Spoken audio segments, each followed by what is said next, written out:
Selamat sahabat, saudara-saudara yang kasih dalam Tuhan. Selamat pagi yang ada di Indonesia dan selamat sore buat saudara-saudara kita yang ada di Amerika. Saat ini kita akan melanjutkan pelajaran kita dari buku Glad Tidings chapter yang ketiga. Dan minggu lalu kita sudah memulai pertemuan pertama. Ini adalah pertemuan kita yang kedua. Dan kita sekarang ada di subjudul A Good Beginning atau suatu permulaan yang baik. Dan sebelum kita mulai pelajaran kita ini, kita akan awali dengan doa dan dari Ebing akan pimpin kita dalam doa buka. Ya, mari kita berdoa. Bapa kami yang di surga, kembali lagi kami anak-anak-Mu datang ke hadirat-Mu. Kami bersyukur dan berterima kasih Bapa untuk kesempatan yang begitu indah yang Bapa berikan bagi kami pada saat ini untuk kembali mempelajari akan firman-Mu, pekabaran yang Tuhan rindukan bagi kami, supaya kami pahami dan mengerti, sehingga ini boleh menjadi kebijaksanaan kami dan berkat yang sangat besar bagi kami untuk mempersiapkan kami bagi kedatangan-Mu. Ya Tuhan, berkati kami di dalam pembelajaran kami saat ini. Berkati juga Dolphin dengan roh-Mu yang kudus dan hikmat, sehingga dia boleh berkata-kata sesuai dengan kehendak-Mu.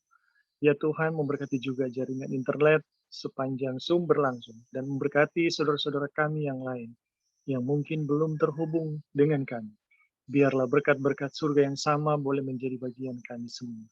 Terima kasih Tuhan, terima kasih. Inilah doa kami, di dalam nama Yesus kami sudah berdoa. Amin. Amin. Terima kasih Mbak Ebing. Saudara-saudara yang kasih dalam Tuhan, kita sudah bahas di waktu yang lalu, ya. Kita sudah baca ayatnya dan kita sedikit review ya. Kita kemarin bahas tentang di pertemuan awal tentang dosa petenung, ya. Dan kita juga bahas tentang ayat-ayat yang di pasal 3 ya dari buku Galatia, dan kita bahas tentang apa yang menjadi beban dari Rasul Paulus terhadap penyusup-penyusup ini yang membawakan ajaran atau teori harus melakukan sunat ya sebagaimana Musa ya, lalu kita bisa diselamatkan. Jadi perbuatan untuk dapat keselamatan. Nah, dosa petenung, lalu apa yang kemarin kita bahas ini, spiritisme, ini dikatakan bahwa hanya melalui kekuatan firman Tuhan. Kita bergantung kepada kekuatan firman Tuhan dan kita akan dapat pertolongan untuk kalau perlu tidak mengalami proses-proses ini. Ya, banyak hal yang membuat kita itu bisa hilang atau terhanyut di dalam dosa-dosa spiritisme, ya, sehingga perlindungan hanya melalui firman Tuhan, dan itu harus tetap bertahan karena dikatakan walaupun seorang menolak spiritisme dengan keras, ya, jika ia tidak berpegang pada firman Tuhan, ada kan banyak yang bilang oh tidak percaya atau ya saya tahu itu ada tapi itu hanya akan menjadi satu konteks, satu konsep aja di dalam diri, tapi pada akhirnya kita akan terpengaruh juga. Kenapa? Kalau kita tidak berpegang kepada firman Tuhan. Hanya dengan memelihara firman Kristus dengan tekun, manusia dapat terpelihara dari pencobaan yang menimpa seluruh dunia. Oke, lalu ada yang kita bahas kemarin, Kristus itu disalibkan di hadapan kita. Nah, pengalaman Rasul Paulus waktu itu dia mengajarkan tentang kebenaran Injil kepada saudara-saudara yang ada di Galatia, dan bahkan mereka sampai melihat salib itu ada di hadapan mereka, lalu mereka juga bahkan mengalami mujizat-mujizat, ya. Lalu bahkan mereka membuat mujizat, ya, kutipannya di situ bilang. Lalu tiba-tiba mereka berbalik dan Rasul Paulus bilang, siapakah yang telah mempesona kamu? Siapa yang menyihir kamu? Ya. Jadi sudah mereka alami bagaimana kehidupan di dalam Tuhan, melihat kebenaran Kristus secara nyata, salib di hadapan mereka, dan pada akhirnya mereka berbalik dari semua itu. Kita lihat di halaman 10.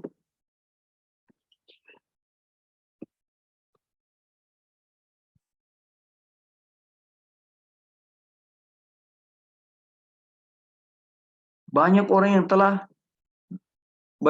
dapat menyaksikan bahwa bukanlah suatu pembicaraan yang kosong bila Rasul itu mengatakan bahwa Kristus disalibkan di depan mata orang-orang Galilea. Mereka memiliki pengalaman itu. Coba lihat ya saudara. Jadi benar-benar terjadi. Tapi mereka berpaling.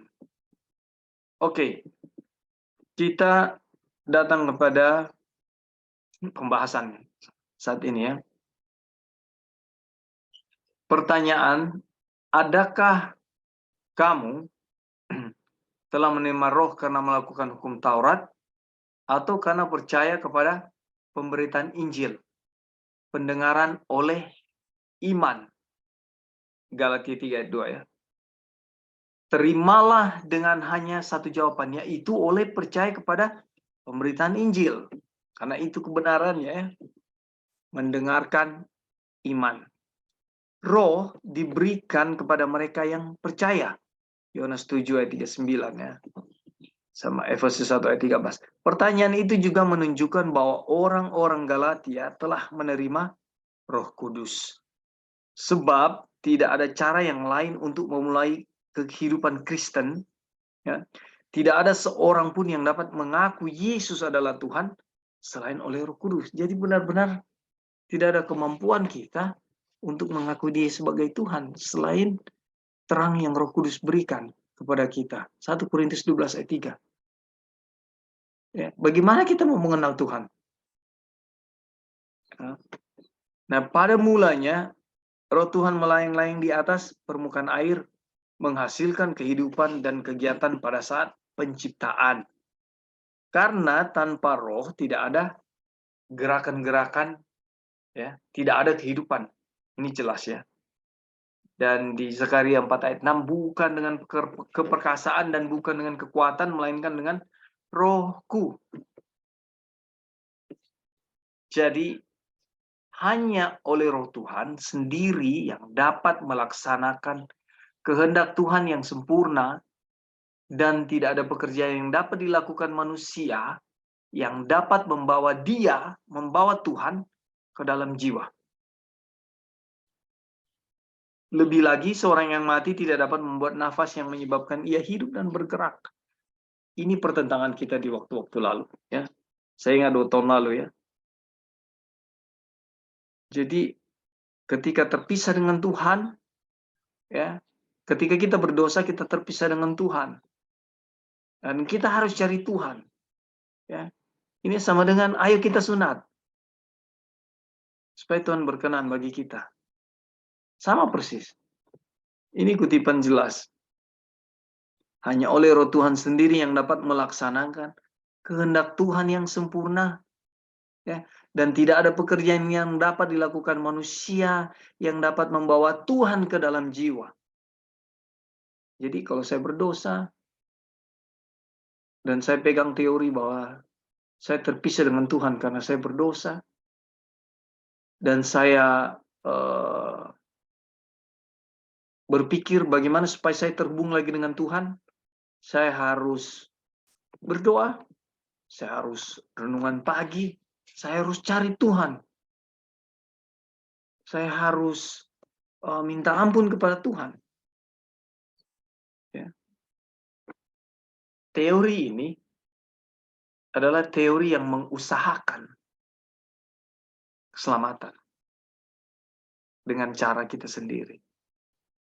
Jadi jangan sesat, saudara-saudara. Jangan sampai kita terperangkap di pemahaman ini. Ini pemahaman yang keliru. Pemahaman yang salah. Ya. Kutipan jelas, ayat-ayat jelas. Mau bilang bahwa hanya roh Tuhan sendiri. Ya. Yang bisa bawa Tuhan kepada kita. Bukan saya yang cari Tuhan. Ada konsep yang ditanamkan 2 tahun lalu itu bahwa bagaimana dengan Tuhan mengetuk di depan pintu. Dia mengetuk di hati kita. Saudara, ayat ini ketika kita pahami secara literal, ya, akan sejalan dengan pemahaman bahwa kita harus sunat. Ya. Apakah Tuhan berdiri depan dada saudara atau di depan kepala saudara mengetuk-ngetuk hati saudara, memanggil saudara? Apakah secara literal begitu atau spiritual? Ya. Dan buat saya ini adalah dalil-dalil yang dimasukkan untuk bahwa mengerti harus ada usaha saya. Harus ada bagian saya yang saya lakukan. Supaya saya berkenan di hadapan Tuhan, dosa saya diampuni, atau bahkan saya diselamatkan. Ya. Orang-orang kepada siapa Paulus menunjukkan surat ini telah melihat telah melihat Kristus disalibkan di depan mata mereka dan telah menerima Dia melalui Roh. Jemaat Galatia sudah menerima Kristus melalui Roh. Mereka sudah melihat salib di hadapan mereka. Mereka sudah lihat mujizat-mujizat. Bahkan mereka melakukan mujizat di antara mereka, ya. Nah, pertanyaan kepada kita, sudahkah kita juga melihat dan menerima Kristus? Ya. Ini pelajaran penting, tidak semata-mata untuk menjadi pengalaman jemaat Galatia atau Rasul Paulus. Ini juga sangat terhubung dengan kita saat ini. Dan ini ya dan amin. Inilah yang sedang terjadi, saudara-saudara. Oke, nanti ada pertanyaan sebentar, ya. Kita lanjut kepada pegang teguh permulaan ini. Ini yang Rasul Paulus bilang kepada mereka. Ya, ini yang harusnya Rasul Paulus mau. Ya. Ketika mulai dengan Roh, akan berakhir dengan Roh. Roh yang akan menyelesaikan. Nah, adakah kamu sebodoh itu? Ya. Telah memulai dengan Roh, maukah kamu sekarang mengakhirinya dalam daging? Bodoh hanyalah suatu istilah yang kecil untuk itu. Orang-orang yang tidak mempunyai kuasa untuk memulai suatu pekerjaan, ini emphasize dari kutipan yang ini, yang di atas ini. Hanya oleh Roh Tuhan sendiri yang dapat melaksanakan kehendak Tuhan yang sempurna, ya. Hanya Roh yang dapat membawa Tuhan ke dalam jiwa. Ini dia penekanannya di sini, ya. Orang yang tidak mempunyai kuasa untuk memulai suatu pekerjaan, ya, mempunyai kekuatan untuk menyelesaikannya. Orang yang tidak memiliki kekuatan untuk menaruh satu kaki di depan kaki yang lain, bahkan yang tidak dapat berdiri sendiri, mempunyai cukup kekuatan untuk memenangkan suatu pertandingan, mustahil. Ya. Jadi kalau saudara atau saya berdosa, lalu saya harus cari Tuhan, ya, lalu Tuhan berkenan di hadapan saya, ini mustahil. Ya. Jangan salah pemahamannya. Oleh karena segala sesuatu kembali kepada Tuhan, segala sesuatu kembali kepada Roh. Bagaimana kita yang tidak berdaya ini lalu bisa melakukan sesuatu? Kita bisa mengusahakan sesuatu? Tidak bisa. Semua hanya melalui Tuhan. Ingat, diulang-ulang ayatnya, di luar aku kamu tidak dapat berbuat apa-apa. Siapa yang memiliki kuasa untuk menjadikan dirinya sendiri? Tidak ada. Saudara tidak jadi sendirinya, ya. Tidak seorang pun. Kita datang ke dalam dunia ini tanpa menjadikan diri kita sendiri. Kita dilahirkan dalam keadaan tidak berdaya. Itulah sebabnya segala kekuatan yang muncul di dalam diri kita datang dari sumber yang dari luar diri kita. Semua diberikan kepada kita. Contoh, bayi yang baru lahir adalah wakil manusia. Seorang manusia dilahirkan ke dalam dunia. Segala kekuatan yang ada di dalam diri setiap manusia didapati di dalam diri si bayi. Ketika ia meneriakkan tangisan yang pertama, bersama dengan nafasnya yang pertama. Dan bahkan kekuatan yang lemah itu pun bukan berasal dari diri bayi itu sendiri. Demikian pula lah dalam perkara rohani. Yakobus 1 ayat 18, atas kehendaknya sendiri ia telah menjadikan kita oleh firman kebenaran, atas kehendak Tuhan. Lalu apa andil kita, apa kredit kita, apa bagian kita, saudara-saudara? Kita tidak dapat menghidupkan suatu kehidupan yang benar dengan kekuatan kita sendiri. Saudara tidak bisa jadi benar dengan perbuatan-perbuatan saudara. Saudara tidak bisa jadi benar dengan kebenaran saudara. Ya.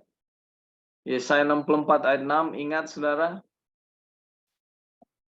kebenaran kita kain lara di hadapan Tuhan. Kita tidak dapat menghidupkan satu kehidupan yang benar. No way. Nggak bisa. Ini harus tertanam dalam diri kita. Pemahaman ini harus kuat di dalam diri kita. Kenapa? Dengan begitu kita tahu hanya ada Tuhan. Dengan begitu kita akan selalu percaya bahwa hanya karena Tuhan. Bukan karena saya 0,01%. Tetapi 100% karena Tuhan.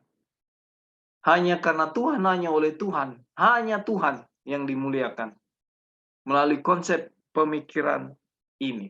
Dan ini bukan semata-mata konsep pemikiran, saudara. Ini firman Tuhan. Pekerjaan yang dimulai oleh roh harus diselesaikan oleh roh. Karena kita telah beroleh bagian dalam Kristus. Asal saja kita teguh berpegang sampai pada akhirnya. Pada keyakinan iman kita yang semula. Jadi jemaat Galatia memulai dengan iman.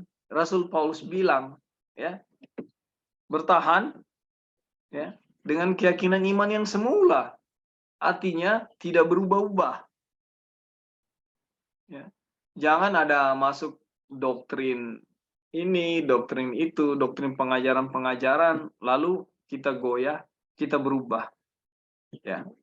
Semula kita percaya bahwa ada bagian yang harus kita lakukan supaya kita diselamatkan. Ya.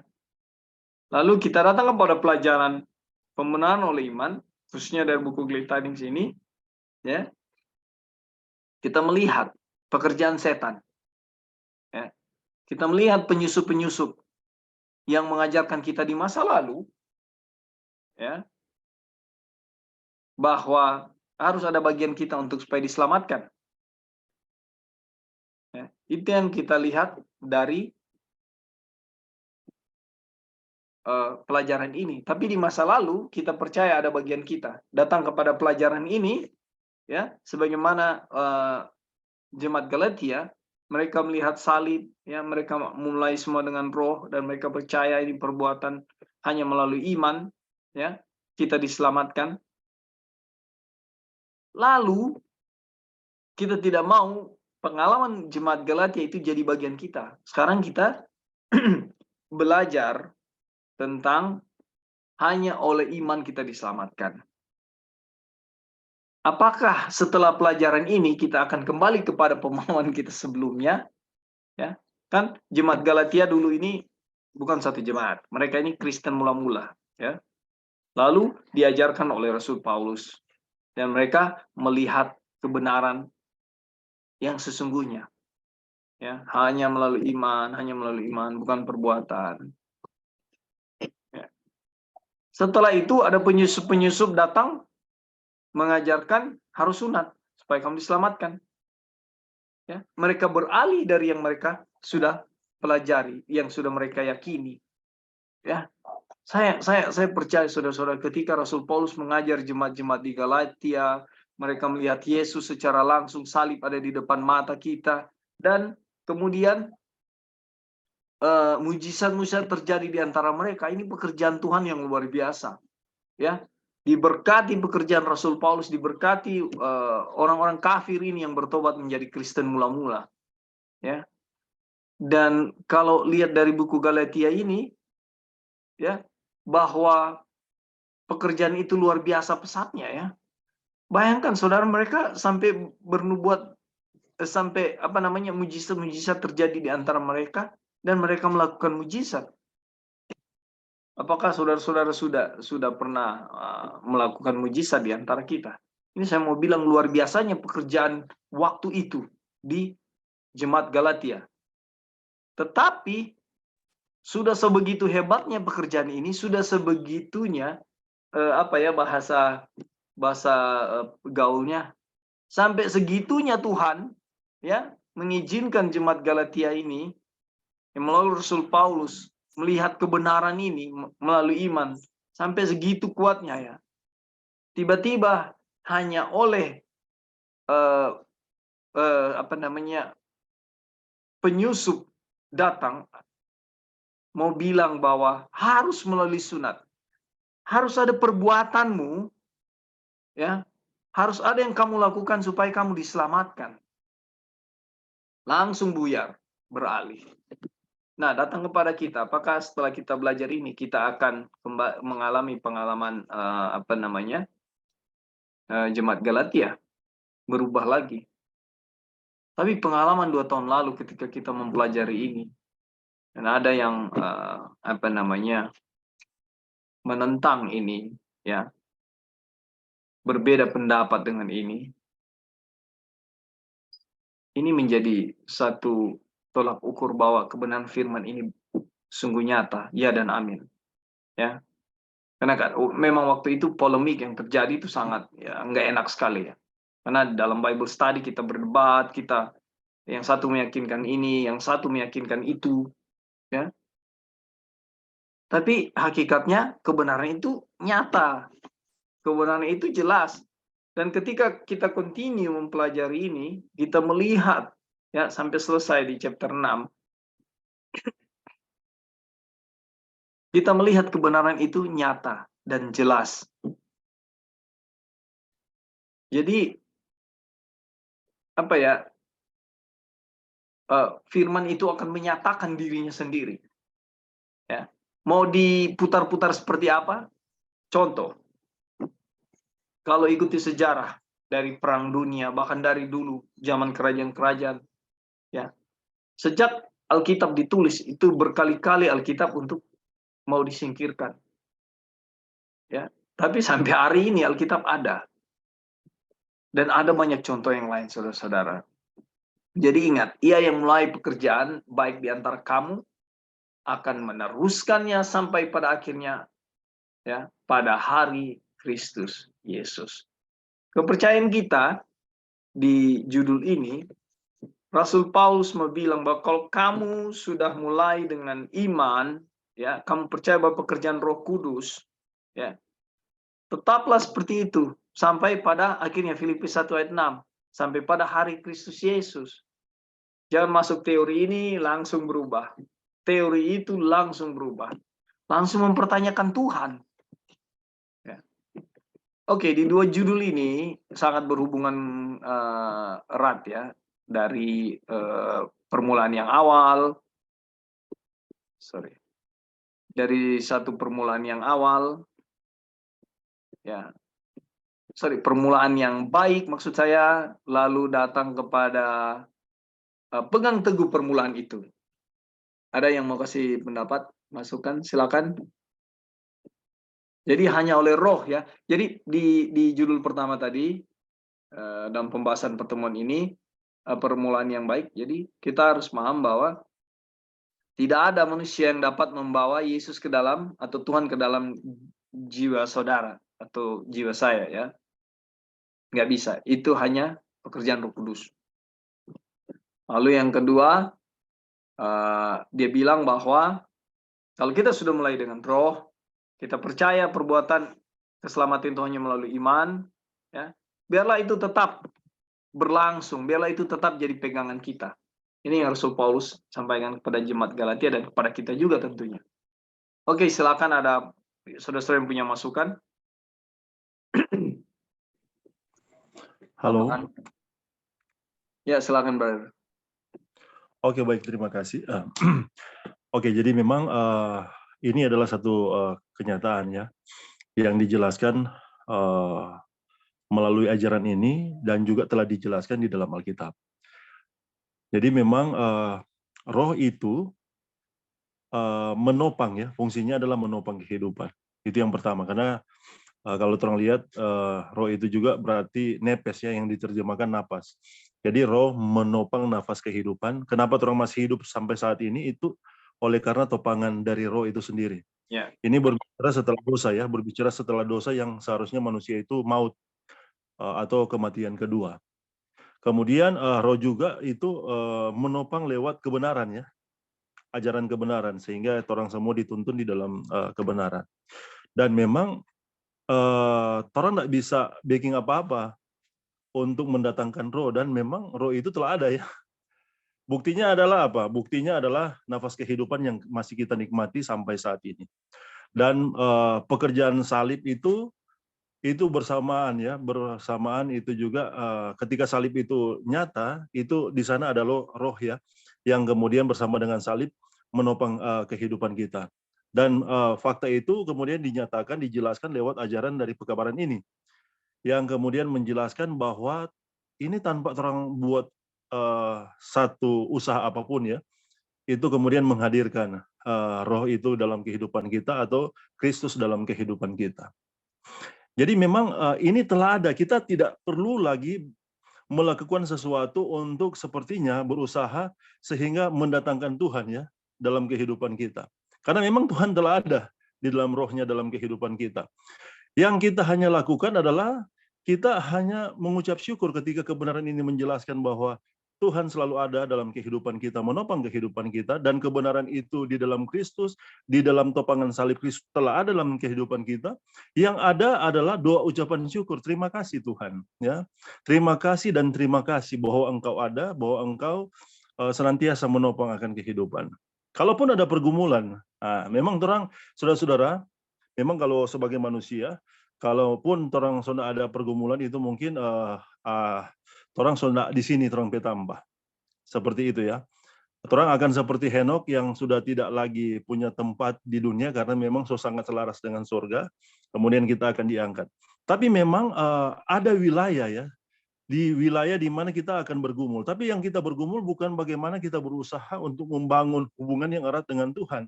Lebih erat, lebih akrab, lebih intim dengan Tuhan. Bukan seperti itu ya. Kalaupun bahasa-bahasa seperti itu adalah satu kenyataan. Bahwa Tuhan telah membangun hubungan dengan kita dan Tuhan telah ada bagi kita. Kalaupun bagian pergumulan kita adalah kita akan senantiasa bergumul di dalam kesadaran ya. Untuk kesadaran dari hal dosa yang sepertinya mengikat akan kehidupan kita.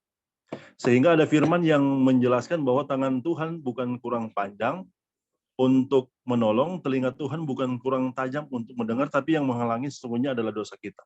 Di wilayah itu mungkin ya.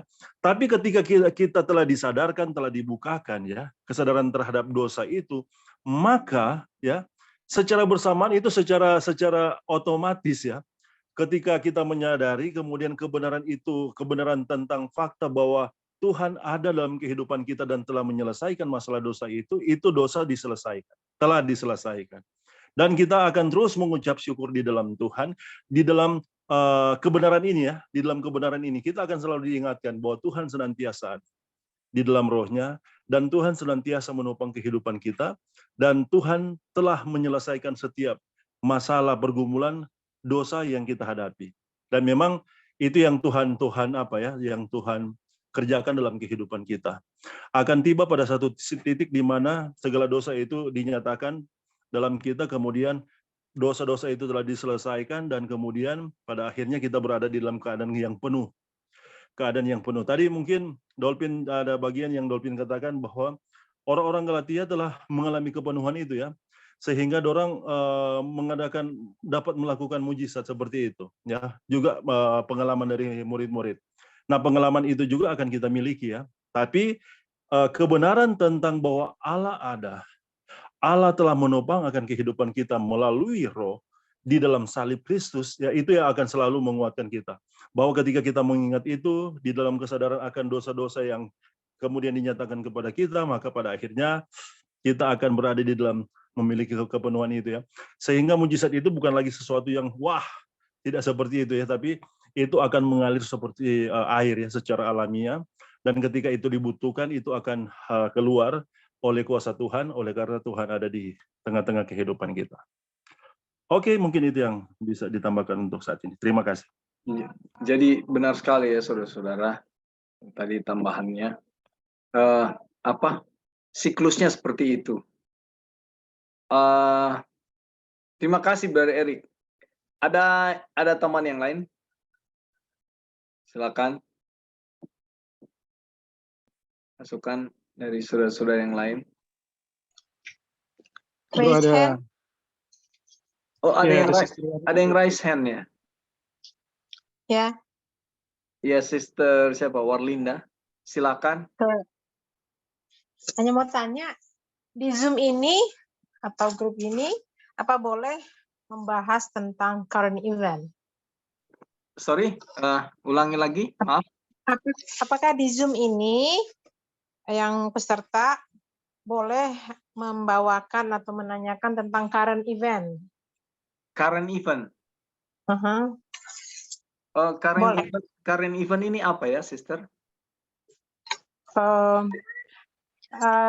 Yang sedang terjadi saat ini gitu loh. Dan inilah yang sedang terjadi. Bolehkah itu dibawakan atau ditanyakan di Zoom ini?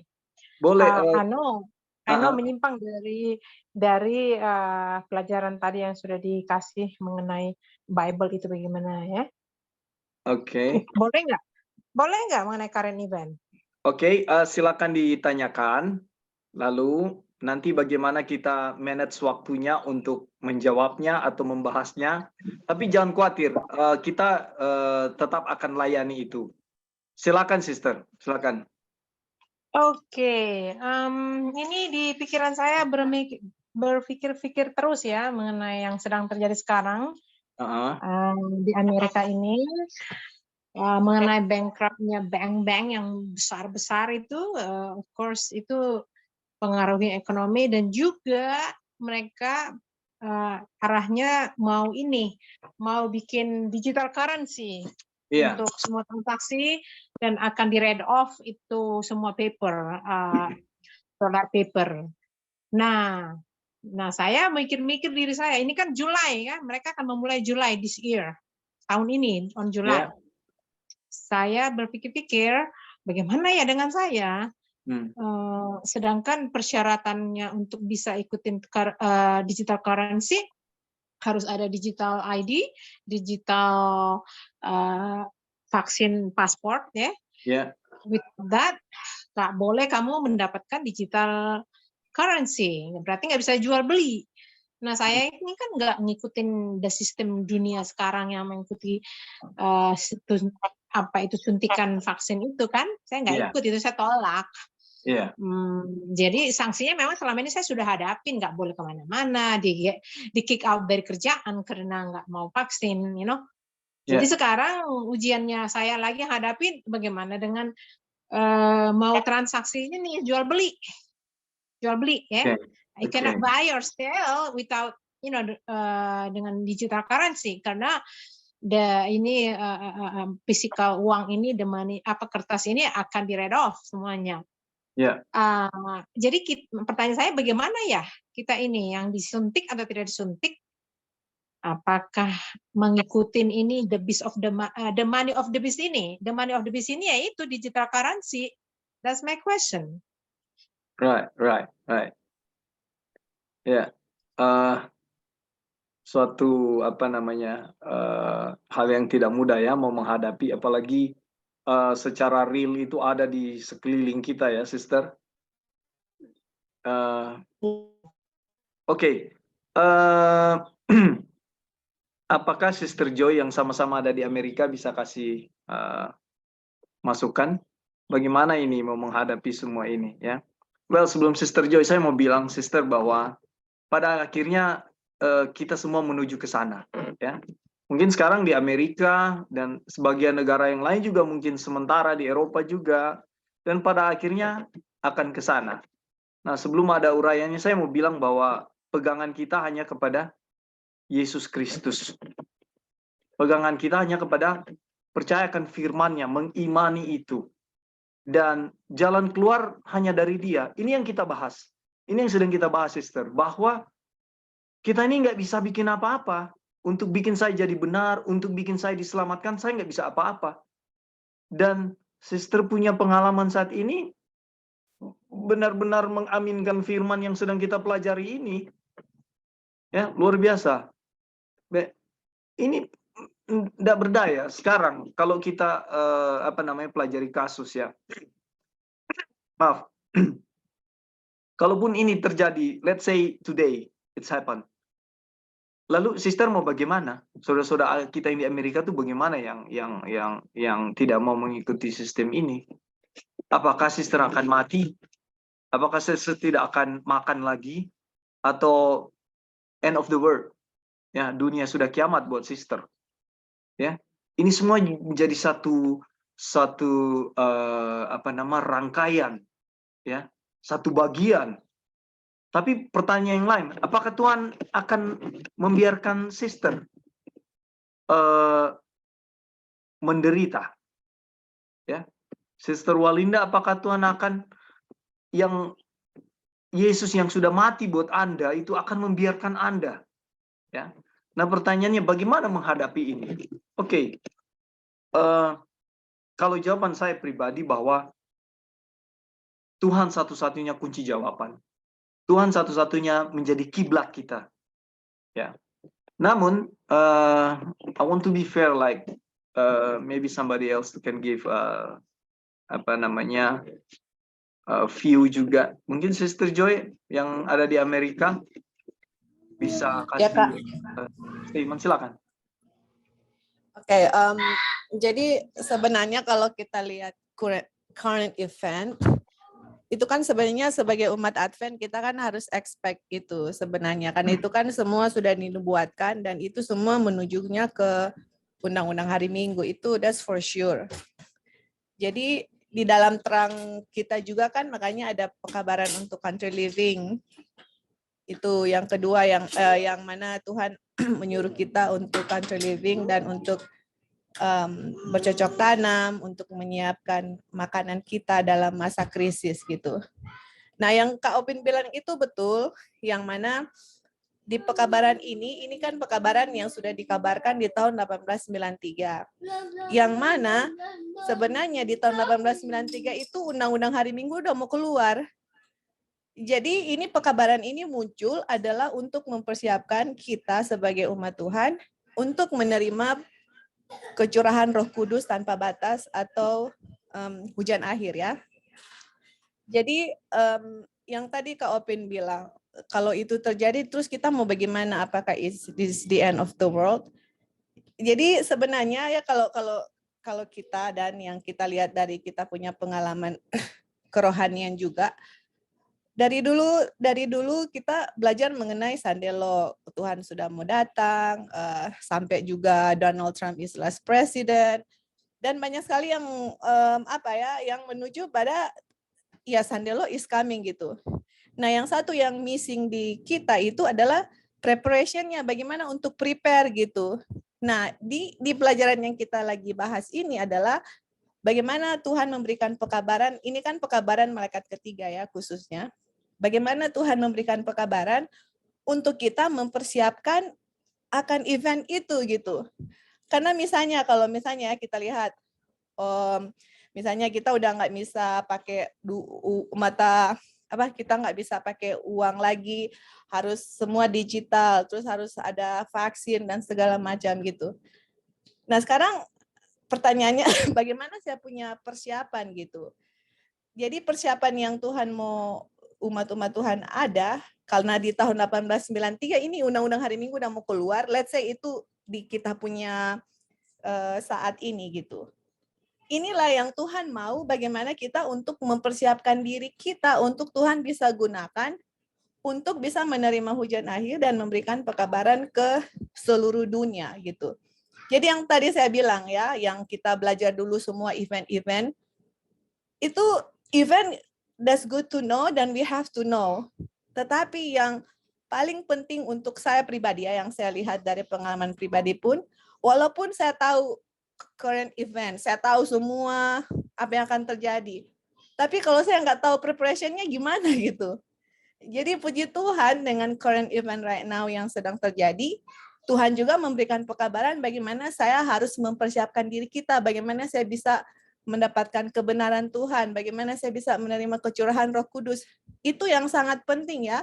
Dan yang untuk masalah ekonomi dan semuanya itu, nah itulah pekabaran country living yang Tuhan sudah berikan juga kepada kita gitu. Jadi semuanya itu jalan sama-sama. Jadi itu Kak yang kita mau bilang bahwa persiapan kita secara spiritual dengan juga menghadapi krisis ekonomi, semuanya itu Tuhan sudah berikan kepada kita. Jadi bagaimana sekarang saya mau menanggapi pekabaran itu?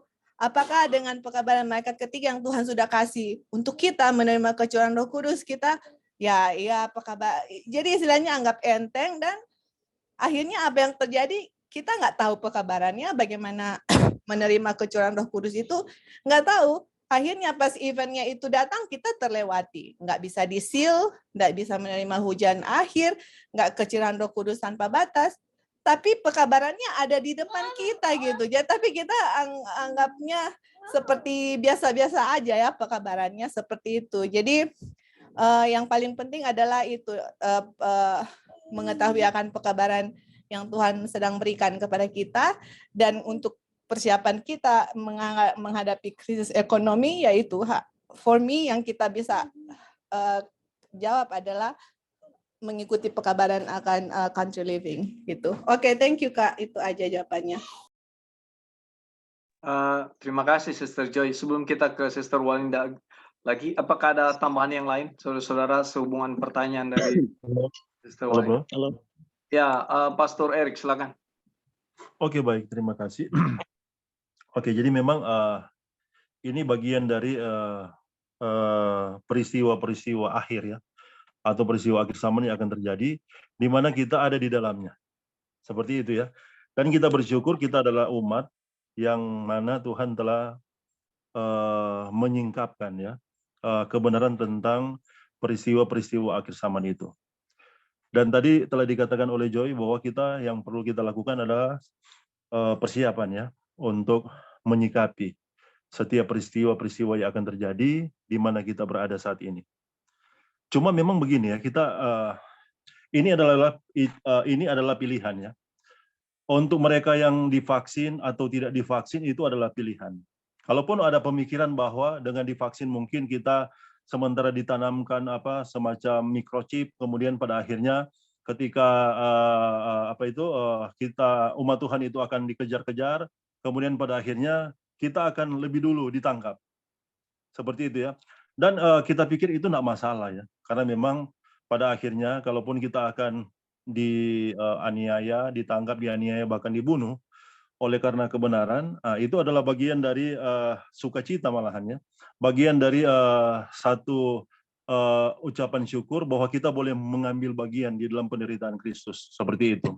Dan kalaupun kita akan diizinkan untuk mengambil bagian di mana kita akan digunakan oleh Tuhan di dalam penuaiannya yang terakhir, itu juga sukacita ya, ucapan syukur. Karena memang orang tidak masalah orang ada di kelompok mana, yang penting kita berada di dalam kehendak Tuhan dan sementara disiapkan oleh Tuhan. Seperti itu ya. Kemudian yang kedua adalah memang ketika kita telah mengetahui bahwa di mana kita hidup, apa yang harus kita persiapkan, jadi itu sebenarnya yang menjadi seperti petunjuk ya, seperti kompas kebenaran yang terus mengarahkan kita ya, kemana tujuan kita. Dan memang bagi saudara-saudara mungkin yang ada di Amerika sana ya adalah waktu bagian dari persiapan ya, bisa kita katakan seperti itu. Persiapannya adalah ketika berada di sana bekerja, apa ya DP istilah itu, menghasilkan uang ya, making money, menghasilkan uang. Kemudian akhirnya uang itu pada akhirnya untuk melakukan persiapan ini, seperti itu ya. Kemudian orang akan pada akhirnya dituntun pada kebenaran ini dan kemudian kita akan dipersiapkan oleh Tuhan di dalam kebenaran ini. Memang kalau country living itu kan itu seperti Bahtera di akhir kan, seperti Bahtera pada zaman Nuh. Country living juga adalah Bahtera, di mana kita akan dilindungi di sana dan di mana kita akan diperlengkapi atau dipenuhi dengan setiap kebutuhan. Tapi memang persiapan yang paling utama adalah kita harus memiliki kebenaran yang pada akhirnya akan mempersiapkan kita untuk memiliki kepenuhan di dalam Kristus. Kemudian pada akhirnya kita akan mengambil bagian di dalam rencana Tuhan di akhir ya, seperti itu. Jadi sekali lagi bagi Sister Warlinda ya di sana, nggak usah khawatir karena Tuhan ada, Tuhan sanggup ya. Dan kalaupun misalnya ada isu-isu seperti itu, kemudian pada akhirnya semua uang itu akan dielektronikan, didigitalisasi, dan kemudian kita tidak akan lagi bisa transaksi ya. Ada satu firman yang Tuhan juga berikan bahwa orang akan hidup cerdik seperti ular, tapi tulus seperti merpati ya.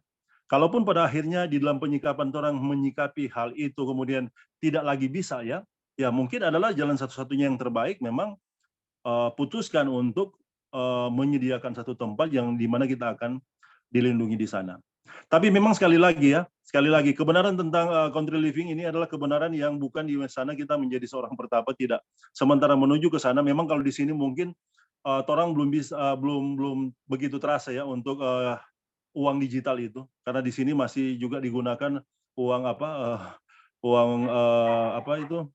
kertas ya, uang bukan digital, uang kertas seperti itu. Dan memang ini mungkin masih bisa dalam jangka waktu yang lama. Jadi kalau misalnya ya bisa diputuskan pada akhirnya untuk menentukan dan untuk tidak lagi di sana karena di Amerika akan lebih dipercepat untuk itu ya, orang Ibu Warlinda atau teman-teman yang lain yang ada di sana boleh memutuskan untuk datang. Kemudian ketika country living sebenarnya itu bukan bertapa, tapi di sana Tuhan akan berkati, dan sementara menunggu ya pada akhirnya itu memang betul-betul tidak lagi orang bisa bertransaksi ya, oleh karena undang-undang hari Minggu itu telah disahkan ya, di sana memang orang akan dilindungi. Tapi sementara menyikapi dalam persiapan itu ya, country living itu adalah sarana yang Tuhan berikan bagi orang untuk di mana di sana orang akan sangat diberkati. Oke, mungkin itu yang bisa ditambahkan, brother. Dan Ibu Warlinda, terima kasih. Terima kasih, Pastor Erik. Dari Sister Warlinda, bagaimana? Ada pernyataan? Oke, saya mengerti sekali dan memang harus ke situ, dan saya juga harus bertindak ke situ mengenai country living. Itu hanya only way kita terhindar dari urusan jual beli. Kita harus grow our own food di tanah kita ya. Ya. But what I mean, contoh kayak waktu vaksin itu kan dibilang is your choice, right? Lu ambil terserah kamu, ibu nggak ambil terserah kamu. Nah, sedangkan ini digital currency ini sekarang ini mereka sudah ke situ tujuannya itu the money of the beast. You know the money of the beast, right?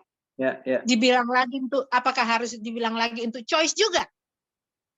You can kamu boleh ikutin itu the money of the beast, berarti udah menerima dong the beast system. Atau tidak, ya choice juga nanti. Nah, what I mean is masih banyak lah kaum ya SDA belum mengerti sekali, ngikutin aja harus ikutin aja kata pemerintah, suntik katanya suntik. Betul. Nah sekarang udah digital currency itu the money of the beast, ikut lagi. Nah akhirnya terjadilah tidak ada satu dari antara 20 yang ready, yang sudah sudah terjebak semua because lack of knowledge. Nah itu saya tahu kalau memang country living itu the last solution supaya nggak ada transaksi di kota. Itu loh. Well, kalau kita masuk kepada kabaran country living, bukan semata-mata country living untuk menghindarkan kita dari tekanan dunia ini ya, tapi pelajaran konteks dari country living juga membawa kita kepada pembentukan karakter salah satunya. Kedua, kita lebih terasa lebih dekat, dan kita yang Tuhan sudah izinkan di sini duluan country living, benar-benar kita merasakan manfaat-manfaat itu, di mana Tuhan terasa dekat. Pengalaman-pengalaman kami kerja untuk menanam dan hasil panen sudah kita rasakan. Semua ini yang terjadi, yang Tuhan izinkan kami alami ini menjadi suatu ucapan syukur yang kita kembalikan kepada Tuhan. Jadi tidak semata-mata tulisan Roh Nubuat tentang country living ini adalah menghindari tekanan dunia ini, tetapi di sini di mana kita lebih terhubung dengan Tuhan, dan ini semua firman. Jadi kalau saya mau berkomentar kembali ke sister tadi, bahwa kita cuma punya pegangan Tuhan. Firman itu menjadi kekuatan buat kita. Hanya itu saja. Ya, adapun banyak saudara-saudara kita di SDA yang masih terjerat di di Indonesia juga banyak ya, yang ya vaksin, mereka juga vaksin, harus ini harus itu juga, karena didasari oleh ketakutan. Kalau saya nggak divaksin, saya nggak bisa ini, saya nggak bisa itu, ya. Tetapi sampai hari ini juga ya, banyak orang-orang yang tidak divaksin masih dipelihara oleh Tuhan. Ya, regarding all the regulation from the government, ya, tidak boleh ini, tidak boleh itu. Sampai hari ini semua di dalam pertolongan Tuhan. Yang tidak divaksin, yang sudah divaksin juga masih di dalam pemeliharaan Tuhan hari ini. Ya, saya nggak mau menekankan vaksin atau tidak divaksin. Tapi yang saya mau tekankan adalah Tuhan memelihara saudara dan saya. Ya, ini ayat di atas ini saya mau bacakan lagi ya.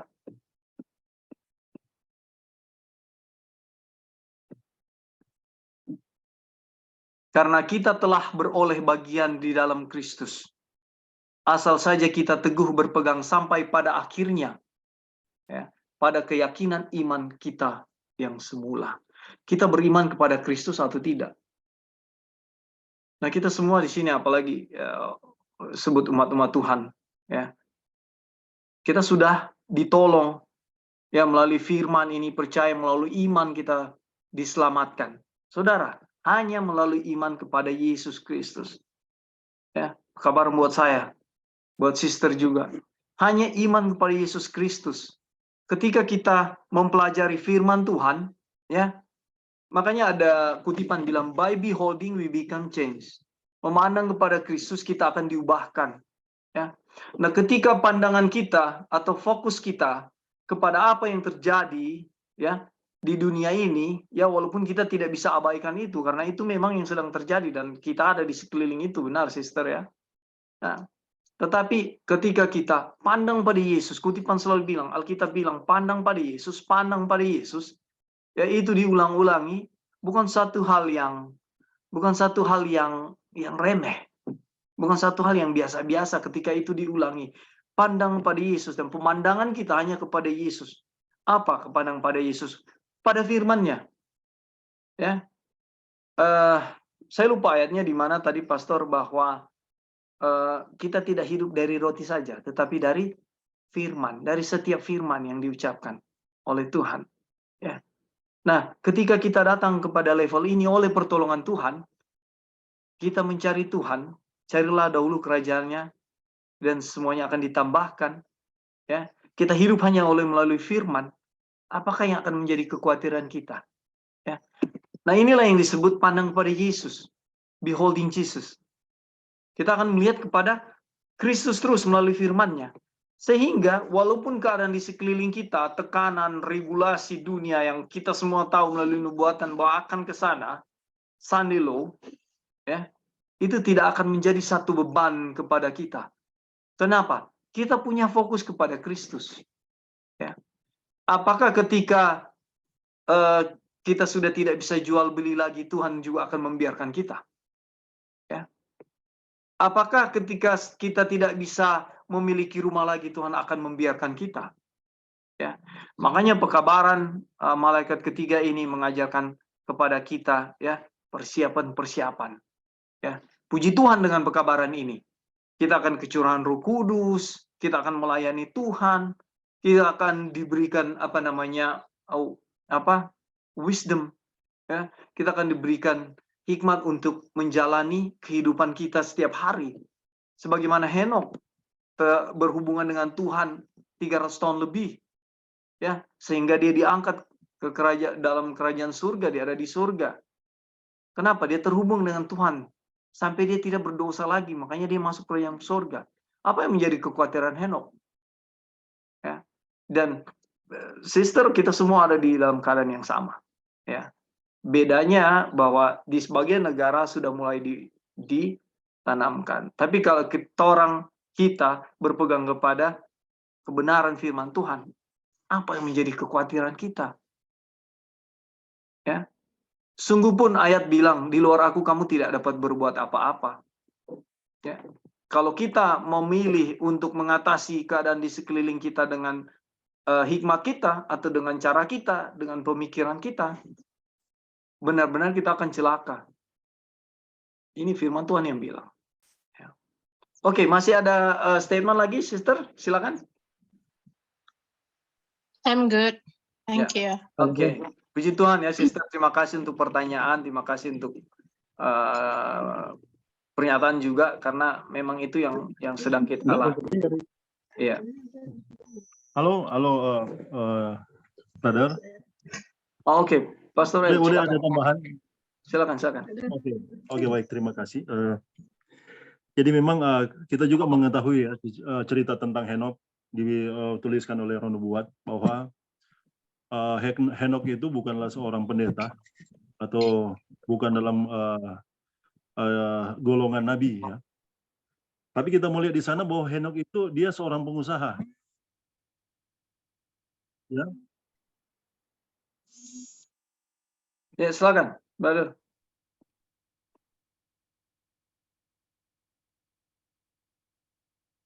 Halo, brother Eric. Oke, dapat dengar? Iya, jelas. Maaf, tadi ada yang buat telepon. Oh, ya, silakan, jelas. Tapi sebagai seorang yang secara alami ya hidup sebagaimana kita saat ini, kemudian dia dapat hidup di dalam kebenaran, ya.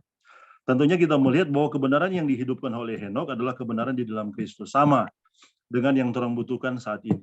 Seperti itu. Kemudian yang kedua, orang juga sekali lagi ya, orang disingkapkan tentang terang, tentang simbol-simbol yang ada di akhir di mana kita hidup saat ini, ya, tentang binatang itu sendiri, dan itu kita memahaminya, Kemudian penjelasan tentang itu, ya, itu adalah kebenaran yang Tuhan nyatakan. Dan bagaimana kita jangan menerima tanda dari binatang itu sendiri, ya. Tapi sekali lagi ya, apa yang dijelaskan oleh Sister Joy ini yang paling penting yang kita miliki, sebagaimana yang dimiliki oleh Henok di tengah-tengah kehidupannya secara alamiah yang dilakukan pada waktu itu. Jadi kita juga perlu menerima seal, ya, meterai, ya, tanda atau meterai dari Tuhan. Nah, tanda atau meterai dari Tuhan itu adalah terang dari sudut pandang pekabaran malaikat yang ketiga. Christ and His righteousness, Kristus dan kebenarannya. Ini yang perlu kita miliki. Sehingga ketika kita miliki akan tanda ini, ya, tanda dari binatang itu tidak akan menguasai kita, ya, atau itu kita akan tidak menerimanya. Seperti itu. Kalaupun itu pengalihan tentang beast, tanda dari binatang, memang Sister Warlinda ada banyak pengalihan. Yang sesungguhnya yang dialihkan tentang pengalihan yang berupaya untuk mengalihkan perhatian kita dari tanda yang Tuhan ingin berikan bagi kita melalui terang pekabaran malaikat yang ketiga. Ada banyak sekali ya penjelasan-penjelasan tentang itu. Tapi ujiannya adalah ketika kita menerima tanda ini, pada akhirnya kita akan dibenarkan, kita akan dikuduskan di dalam kebenaran Kristus ini. Dan hasilnya kita akan nikmati. Dan dimanapun kita berada, ini kita bisa katakan ya, karena memang kebenaran ini tidak terbatas, ya. Oleh terbatas hanya di tempat di mana saja kita akan menerima kebenaran ini. Tidak seperti itu, ya. Di mana saja kita dapat menerima kebenaran ini. Dan ketika kita menerima akan kebenaran ini, kita tidak akan lagi khawatir dengan apa yang nantinya akan terjadi sehubungan dengan yang ada di luar sana. Karena satu hal yang kita juga lihat bahwa Tuhan sementara mempersiapkan kita dengan kebenaran ini. Dan tahukah saudara-saudara bahwa apa yang akan terjadi di dalam yang ada di luar sana itu akan menyesuaikan. Itu yang akan kita katakan seperti ini ya. Bahwa Tuhan harus mempersiapkan umatnya terlebih dahulu. Ketika umatnya telah dipersiapkan, baru di sana akan dilepaskan. Kalau kita melihat ada malaikat yang memegang keempat mata angin, ya. Kenapa masih ditahan? Kenapa keempat malaikat itu belum melepaskan ya keempat mata angin itu? Karena orang sementara dipersiapkan. Hanya saja, ya sebagaimana yang dijelaskan oleh Joy tadi, ketika orang tahu itu, maka orang akan hidup di dalam persiapan yang Tuhan akan lakukan bagi orang. Dan paling utama adalah persiapan dari sudut pandang pekabaran malaikat yang ketiga. Karena Tuhan sanggup melakukan dan Tuhan sanggup mengadakan bagi kita. Dan kalaupun Tuhan membutuhkan ya untuk menyatakan langsung ya bagi Suster Warlinda atau semua yang ada di sana, ya Tuhan akan nyatakan langsung. Karena Tuhan telah mempersiapkan kita lewat terang pekabaran malaikat yang ketiga ini. Jadi bagian kita adalah mungkin kita akan lebih berfokus ya kepada kebenaran ini, karena kebenaran ini yang paling utama, dia akan mempersiapkan kita untuk menghadapi semua peristiwa-peristiwa akhir zaman itu akan terjadi. Tapi lewat kebenaran ini kita disiapkan oleh Tuhan untuk pada akhirnya terserah Tuhan ya. Apakah kita nanti kalaupun kita akan dianiaya terserah Tuhan, ataupun kita akan mengambil bagian di dalam mewartakan pekabaran malaikat yang pekabaran yang rahmat yang terakhir untuk penuaian yang terakhir, ya itu terserah Tuhan. Tapi bagian kita adalah memberi kehidupan kita disiapkan oleh Tuhan melalui pekabaran dari terang malaikat yang ketiga ini. Oke, mungkin itu brother. Terima kasih. Ya, terima kasih Pastor Erik. Jadi benar sekali urutannya seperti itu, dan kalau saya boleh kasih ini jadi kekuatan buat kita di Yohanes 14 ayat 6. Akulah jalan kebenaran dan hidup. Ya. Untuk supaya kita hidup, untuk supaya kita memiliki kebenaran, Yesus satu-satunya yang menjadi benar-benar juru selamat kita. Hanya Dia. Apa yang kita bisa buat dengan keadaan dunia ini? Dengan perintahnya Paus, dengan segala dia punya event-event.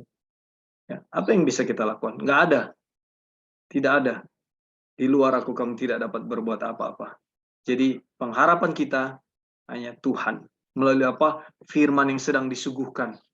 Yang sedang kita pelajari ini. Menjadi satu kekuatan buat kita. Kalau melihat dari waktu, sepertinya kita sudah tidak bisa lanjut lagi. Ini judul berikut, dan besok hari Minggu pagi kita akan, waktu Indonesia, kita akan melanjutkan chapter 3 ini dengan judul pengalaman dalam Injil. Ya. Jadi saudara-saudara, Bible study kita hari Sabat pagi di Indonesia ini sampai di sini, dan terima kasih untuk semua partisipasi dari Brother Ebing. Masih boleh bertambah ini? Oke, silakan Brother. Mungkin tidak kedengaran tadi kan. Ya, silakan. Ya, jadi menanggapi ya pertanyaan dari current issue ya dari Sister Warlinda. Sebenarnya kita memiliki Tuhan yang bekerja belakangan gitu. Tapi apapun yang terjadi sebenarnya Tuhan tahu. Ya, Tuhan tahu peristiwa-peristiwa itu, dan Tuhan telah mengukur setiap peristiwa, dan Tuhan juga punya solusi ya dari setiap masalah yang ada di depan manusia gitu.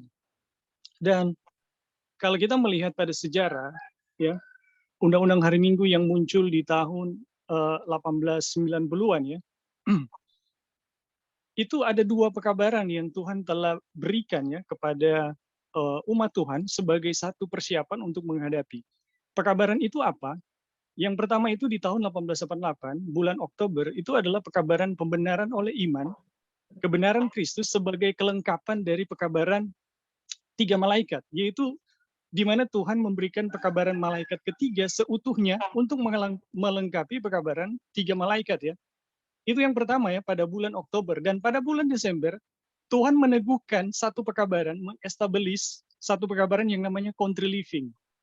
Jadi ada dua pekabaran besar yang Tuhan telah berikan di tahun itu untuk menghadapi undang-undang hari Minggu yang muncul di tahun itu juga ya, pada bulan Desember.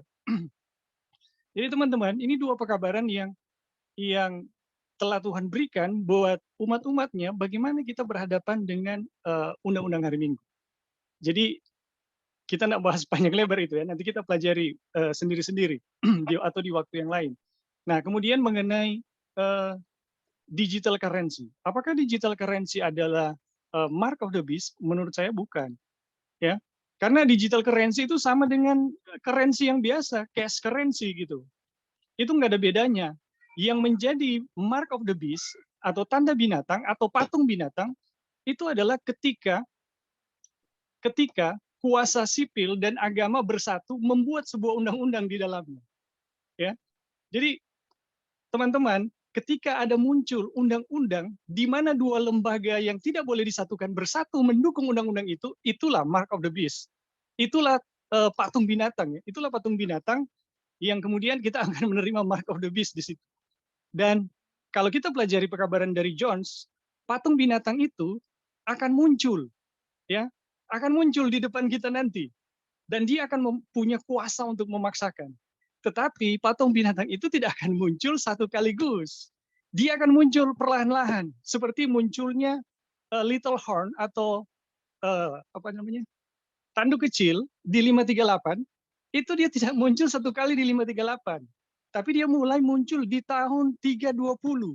Ya, dari tahun 320 tanduk kecil ini muncul membangun kekuasaannya, dan itu menurut Dr. Jones, itu akan terjadi sama dengan kita di akhir zaman. Jadi, patung binatang yang akan muncul di depan kita, yang akan berkuasa terhadap seluruh dunia, ya, dia akan muncul perlahan-lahan, dan kita harus tahu itu. Nah, buat kita, apa ini patung binatang? Sekali lagi ya, kita mau bilang, patung binatang adalah ketika muncul satu undang-undang, di mana dua lembaga yang tidak boleh disatukan bersatu mendukung undang-undang itu. Jadi apapun itu, kalau ada itu, kita bisa pastikan itulah patung binatang. Oke, terima kasih. Baik, terima kasih tambahannya, Brother Ebing. Jadi ini pelajarannya luas sekali, tapi puji Tuhan kita diizinkan bahas sedikit tentang ini, dan waktu-waktu berikut silakan Sister Walinda kalau mau bergabung juga ada hal-hal yang mau di-sharing. Kami dengan senang hati untuk berbagi bersama-sama dan belajar bersama-sama ya. Baik saudara-saudara, waktu sudah selesai. Terima kasih untuk partisipasi, terima kasih sudah hadir untuk sama-sama kita belajar, dan biarlah apa yang sudah kita pelajari ini untuk kemuliaan nama Tuhan.